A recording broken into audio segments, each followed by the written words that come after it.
I got into photography as a teenager at the age of 14 when I got my first job in a photography studio. My mentor in this process is a guy by the guy named Lou Jones, who I met at that studio. And he taught me location photography, packing up your equipment, moving it around, a lot of the stuff that it takes to get those great shots that you see on television and magazines or online these days. And then, astrophotography, in a nutshell, is photographing the sky and objects and events in the sky.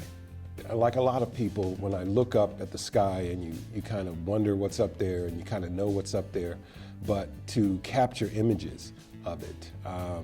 And that's what stirred my interest. And one day I just decided to do it. Well, digital photography created a boom in photography. If you look around and you see people with their cell phones taking pictures, that's digital photography. For astrophotography, it created real-time results and it cut out development costs. You can reuse your memory cards and you get real-time results. You can make adjustments based on those real-time results. Currently I use a Nikon D80 digital or DSLR, digital single lens reflex camera with a Vivitar 1000 millimeter lens. Plus I use a Nikon 70 to 300 zoom and a 20 to 52 millimeter zoom.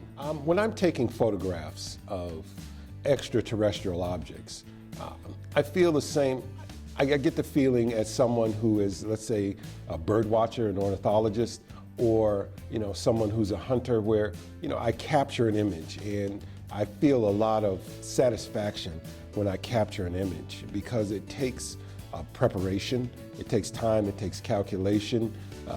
There's a lot that goes into capturing an image, and once you achieve that, you get I receive a really, really good sense of achievement. I shoot around my house a lot, and around my neighborhood.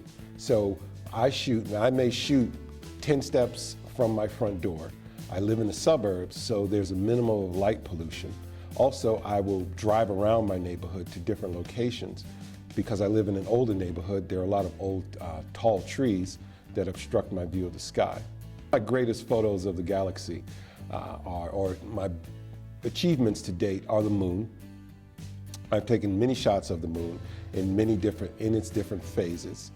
Is the orange moon. It is a waning gibbons moon. And the reason that it's orange is the light reflecting through the Earth's atmosphere turns it orange at different times, when it's rising, when it's setting, or just when the conditions are right. I've also photographed or imaged the moons of Jupiter. I photographed Jupiter. I photographed several stars with the moon, and those are the celestial events that I mentioned earlier. There are others that like to photograph the sky as well, and the number is growing.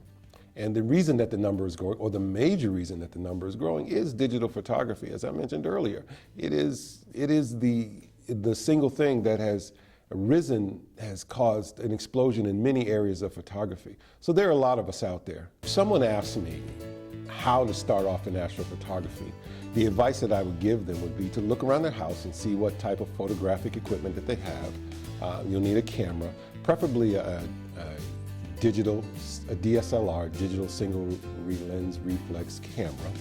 Okay, you'll need a tripod.